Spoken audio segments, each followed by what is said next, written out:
നിങ്ങളുടെ favourite shows ഇനി ഒരിക്കലും മിസ്സാവില്ല. ഇപ്പോൾ C5 കാണും നിങ്ങളുടെ ഫേവറേറ്റ് ഷോസ് തികച്ചും സൗജന്യമായി. അതിരാവിലെ തന്നെ സന്തോഷാവട്ടെ നിനക്ക്.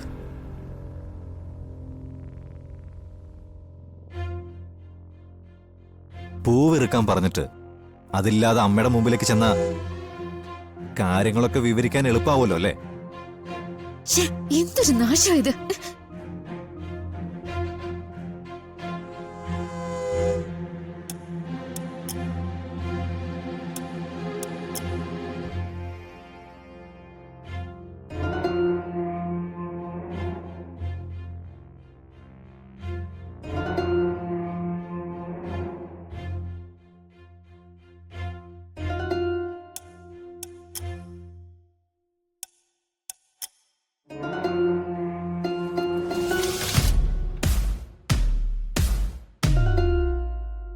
പിൻഭാഗത്തിന്റെ സ്ട്രക്ചർ കൂടി അവൻ കണ്ടോട്ടെ എന്ന് കരുതിയിട്ടാവും അല്ലേ? കാണിച്ചു കൊടുക്ക്, അവൻ ഹാപ്പി ആയിരിക്കും.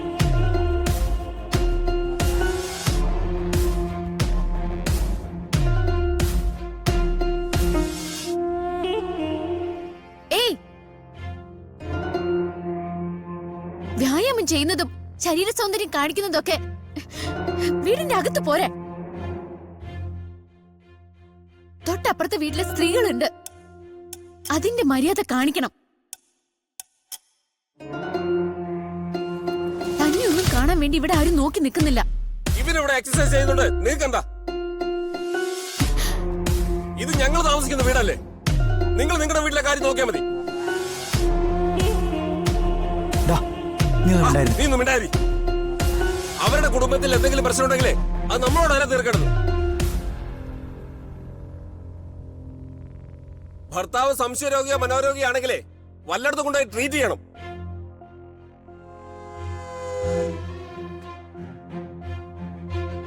അല്ലാതെ ഞങ്ങളുടെ നേർക്ക് വന്നാലുണ്ടല്ലോ.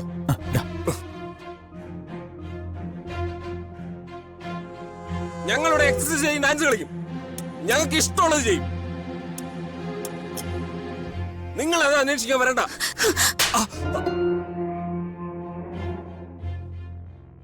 മറ്റാരോടെങ്ങനെ സംസാരിച്ചാലും നിത്യോടെങ്ങനെ സംസാരിക്കരുത്. അകത്ത് കയറിപ്പോ രണ്ടാളും പോവാൻ.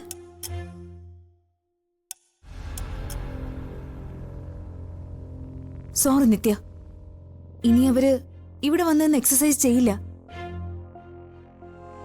സാറാ, ഇത് നിത്യ വേണമെന്ന് കരുതി പറഞ്ഞതല്ലെന്ന് എനിക്ക് നന്നായിട്ട് അറിയാം.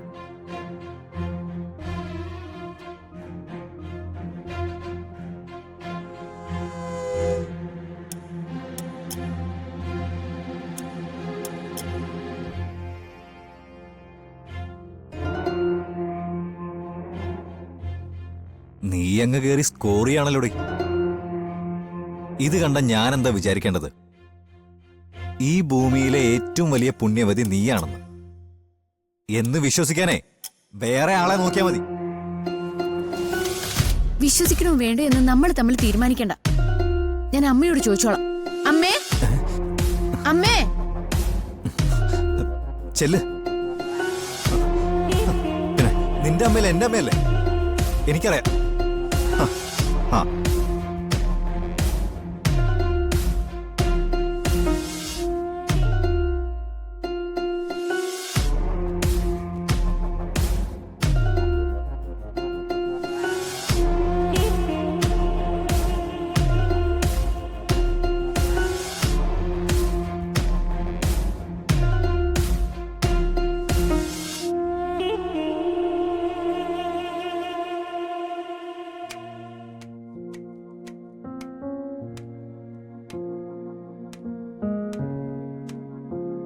സോറി ജോ. ഞങ്ങൾ തെറ്റ് ചെയ്താലേ ചേച്ചി തല്ലുന്നത് ഞങ്ങൾക്ക് വിഷമമൊന്നുമില്ല. പക്ഷെ ഇത് അവര് വെറുതെ മനുവിനെ ചീത്ത പറയായിരുന്നു. നിത്യേച്ചിൽ നിന്ന് ഇങ്ങനൊരു പെരുമാറ്റം ഞാൻ പ്രതീക്ഷിച്ചില്ല. അവളുടെ അവസ്ഥ നിങ്ങൾക്ക് മനസ്സിലാവാഞ്ഞിട്ടാ എപ്പോ വേണമെങ്കിലും പൊട്ടിത്തെറിക്കാവുന്ന ഒരു അഗ്നിപർവ്വതത്തിന്റെ മുകളിലാ അവള് ജീവിക്കുന്നത്. ആ അഗ്നിപർവ്വതത്തിന്റെ പേരാ ജീവൻ. നമ്മളെയൊക്കെ അവൾക്ക് ഒരുപാട് ഇഷ്ടമാണ്.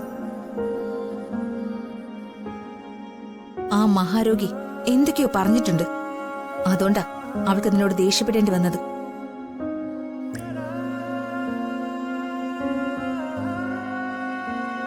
നിങ്ങളിതിന്റെ വൈരാഗ്യമൊന്നും മനസ്സിൽ വെക്കരുത്. നിത്യയോടുള്ള പെരുമാറ്റവും മോശമാകരുത്. അവരെന്തിനാ ചേച്ചി അയാളെ സഹിക്കുന്നത്? അതിന്റെ പേരാ കല്യാണം. ക്രൂരമായ മനസ്സുള്ള ഒരുത്തന്റെ മുൻപില് തലകുനിച്ച് നിൽക്കാനുള്ള ഒരു ഭാരമാണ് താലി. അവനത് ആസ്വദിക്കുന്നു, അവളത് അനുഭവിക്കുന്നു.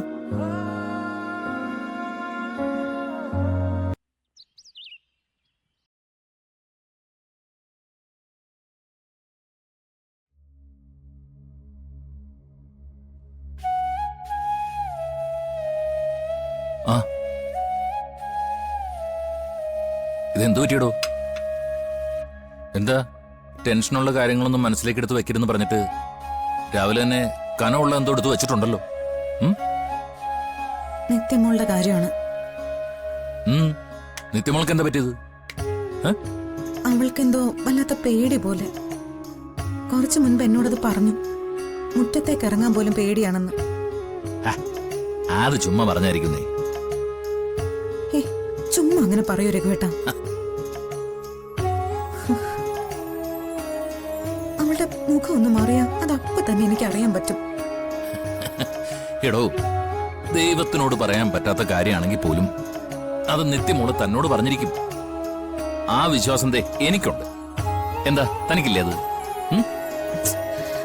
അതൊക്കെ ഉണ്ട് രഘുവേട്ട. എന്നാലും ഇതിനെയാണ് ഈ ആൻസൈറ്റി എന്ന് പറയുന്നത്. സത്യം പറഞ്ഞാ ഇപ്പോ രാവും പകലും എന്താ ചിന്തിച്ചോണ്ടിരിക്കുന്നത്? അവളുടെ കാര്യങ്ങൾ, അവള് ചിരിക്കുന്നത്, അവളുടെ കണ്ണ് നിറയുന്നത്, അവള് ഗൗരവത്തിലാവുന്നത്. അതെങ്ങനെയാ? ഞാൻ വേറൊന്നും നോക്കുന്നില്ല എന്നാണോ? ഏയ്, നോക്കുന്നൊക്കെ ഉണ്ട്. പക്ഷേ പ്രയോറിറ്റി നിത്യമുള്ള കാര്യത്തിന് തന്നെയാ. ഈ വാത്സല്യ കൂടുതലുകൊണ്ട് തോന്നാവും. ഇനി അഥവാ അവളുടെ മനസ്സിൽ എന്തെങ്കിലും ഉണ്ടെങ്കിൽ താനൊന്ന് അടുത്ത് വിളിച്ചിരുത്തി ചോദിച്ചാൽ മോള് പറയും.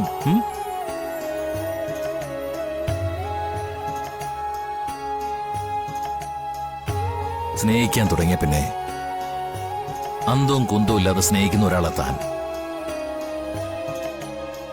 അതെനിക്ക് നന്നായിട്ടറിയാം. താൻ ടെൻഷനാവുണ്ട് കേട്ടോ. മോൾക്ക് എന്ത് പ്രശ്നം ഉണ്ടായാലും അതെത്ര വലുതായാലും അത് പരിഹരിക്കാൻ തന്റെ ഒപ്പം ഞാനുണ്ട്. പറ. അതെ രഘുവേട്ട, എനിക്ക് അവളെ എപ്പോഴും ചിരിച്ചു കാണണം. എപ്പോഴും സംതൃപ്തിയോടെ കാണണം. എന്നും അങ്ങനെ തന്നെ ആയിരിക്കണം രഘുവേട്ട. ഡൗൺലോഡ് ചെയ്യൂ C5 ആപ്പ്. കാണൂ എല്ലാ എപ്പിസോഡുകളും സൗജന്യമായി.